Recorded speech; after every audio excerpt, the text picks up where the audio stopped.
Έχω δίπλα μου τον κύριο Ελευθέρη Ανδριόπουλο, ο οποίος είναι και ο ιδιοκτήτης του καφέ και νομίζω ότι είναι και ο πλέον αρμόδιος για να μας πει και για την κίνηση και για την αγορά. Καλημέρα. Γεια σας. Καλημέρα και εμάς. Καλημέρα από την όμορφη Πάτρα που ξημερώνει έτσι όμορφα. Θα δούμε στην πορεία. Για την εστίαση να δω πότε θα ξημερώσει μια σωστή μέρα. Γιατί το λέτε αυτό? Που γίνονται. Γιατί βλέπετε ότι ο κόσμος παρά είναι γιορτές, παρά λένε ότι έχει αρχίσει και πληρώνονται, είναι πάρα πολύ μαγκωμένος.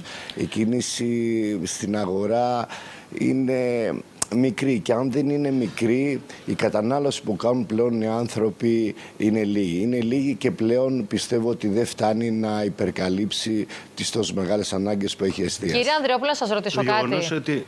Πριν από 10 μέρες περίπου, είχαμε κάνει μια σύνδεση εδώ στην Αθήνα με έναν ιδιοκτήτη καφέ και μας έλεγε ο άνθρωπος ότι από τις αρχές του χρόνου έρχεται μια ανατίμηση στον καφέ και στις τιμές που θα αγοράζετε εσείς στα καταστήματα, η οποία εκ των πραγμάτων θα περάσει και στη λιανική.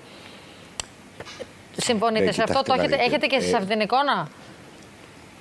Κοιτάξτε, τώρα υπάρχει ένα πολύ μεγάλο πρόβλημα. Πόσο θα μετακυλήσουμε τις αυξήσεις στον πελάτη.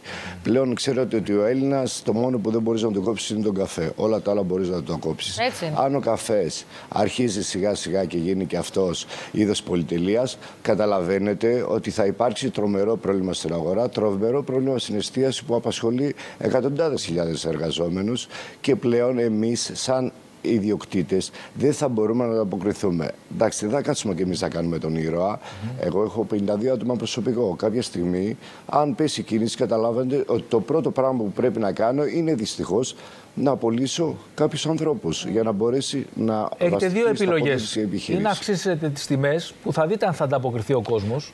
Ή να διώξετε κόσμο. Ναι, κοιτάξτε να δείτε. Είναι δίκοπο μαχαίρι να αυξήσει τιμές. Αν αυξήσει τιμές, μπορεί να πέσει κατανάλωση του καφέ.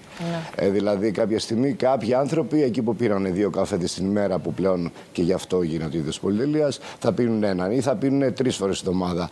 Είναι ακριβώς το ίδιο πράγμα. Καταλήγεις στο ίδιο αδιέξοδο.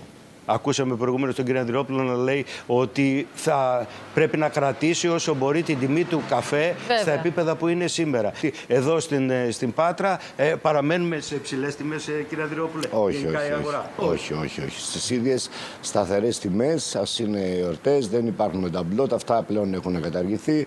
Προσπαθούμε και εμείς από τη μεριά μας σαν επιχειρηματίες να βοηθήσουμε τον κόσμο αυτές τις χαρούμενες και γιορτινές μέρες να περάσει όμορφα. Στις τιμές που πάντα υπήρχαν. Και μια και μιλάμε για τον καφέ, πρέπει να ξεπερνάμε τα 2.000 καταστήματα στην Πάτρα. Ναι. Πιστεύω ότι 2.000 καταστήματα.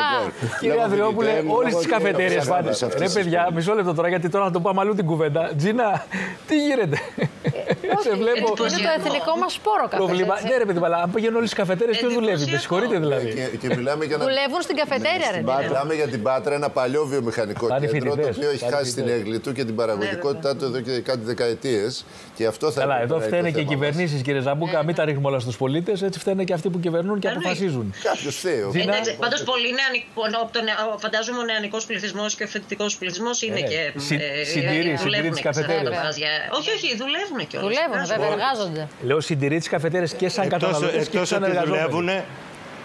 Και σαν καταναλωτές, βεβαίως, σας είπα, είναι περισσότερο από 30.000 οι φοιτητές για μια πόλη η οποία αριθμεί περίπου 180.000 κατοίκους. Μετά τις γιορτές θα επανέλθουμε με τον κύριο Ανδριόπουλο, τον δεσμεύουμε, αν επιθυμεί και εκείνος, να κάνουμε ταμείο γιορτών. Ναι, σας ευχαριστούμε πολύ. Πάντως σήμερα εγώ έχω εντυπωσιαστεί με αυτό που άκουσα. 2.000 καφετέριες στην Πάτρα.